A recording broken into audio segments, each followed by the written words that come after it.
This is for AQA A2 Business Studies Unit 10, and it's Kotter and Schlesinger's resistance to change. So what this theory is based on is the implementation of strategy, and how the implementation of strategy can be made more difficult by the reluctance and the resistance of employees to inherit this strategy. Now, the strategy can be based on different functional areas.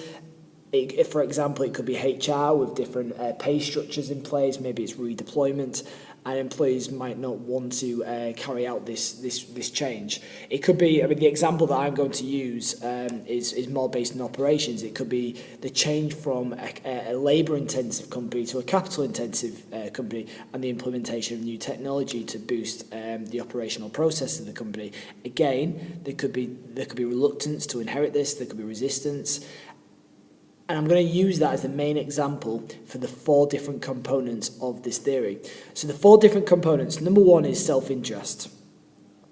Number 2 is different assessments of the situation.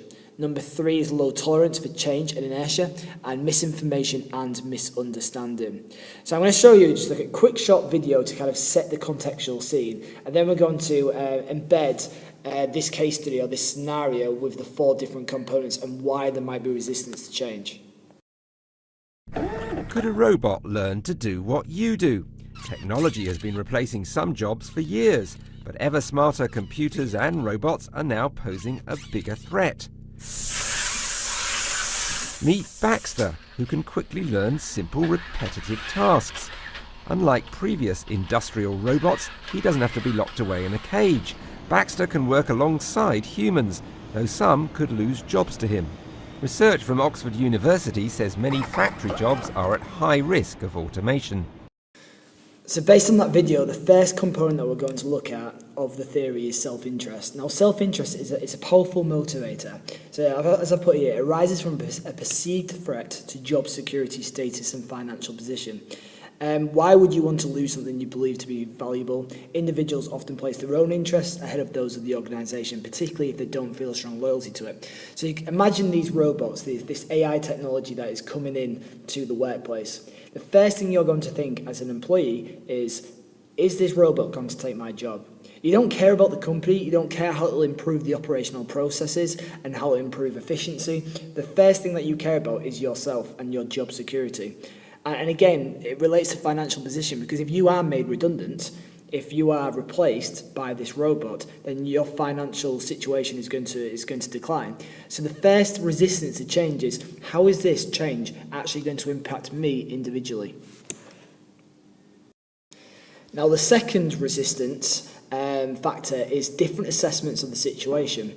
Now, this is completely different to the last one, and this is where there's a disagreement about the need for the change or what the change needs to be. Some people may simply disagree with the change proposed, or they may feel that they have a better solution. So this is different from self-interest. The resistance here is based on a disagreement about what is best for the company. So in terms of this AI technology, some employees may think, actually, we don't need this AI technology.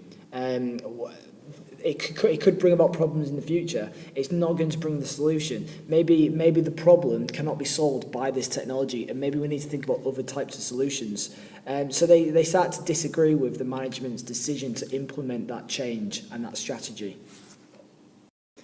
The employees might even think that they are being extremely productive and there's nothing wrong with the labour productivity at the moment of the firm. So they believe that there's no reason to change from labour intensive to capital intensive, because they believe in their own ability and they believe in their own productivity. So that could be one resistance.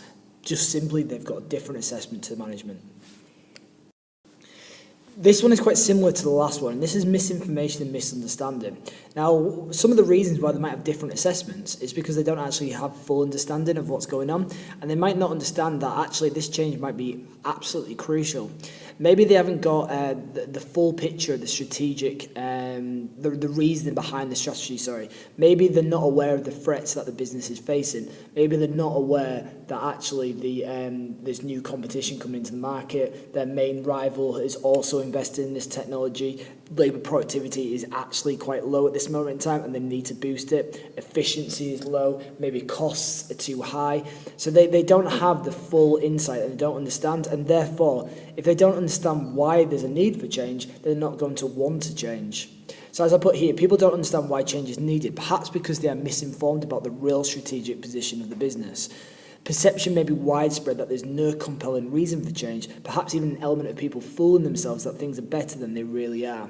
So again, maybe this could be a fault of management. Maybe management hasn't given them the full insight and suddenly just sprung this change to them. And in doing so, it's going to see some form of resistance. And the final one is low tolerance and inertia. So many people suffer from inertia or reluctance to change, preferring things to stay the way they are. Many people need security, predictability and stability in their work. They need a routine. And if there's a low tolerance of change, perhaps arising from past experiences, then resistance to change may grow. You can imagine that this probably is definitely the case with a certain maybe skill level or certain age generations as well, especially in relation to technology. They may not want to change because they don't feel confident with the technology. They don't really understand the technology, and there might be a lack of confidence with actually using the technology as well. And because of that, there's a low tolerance. They don't want new things. They don't want to adapt. They don't want to modernize. They want to keep things as traditionalist as possible and just how they were.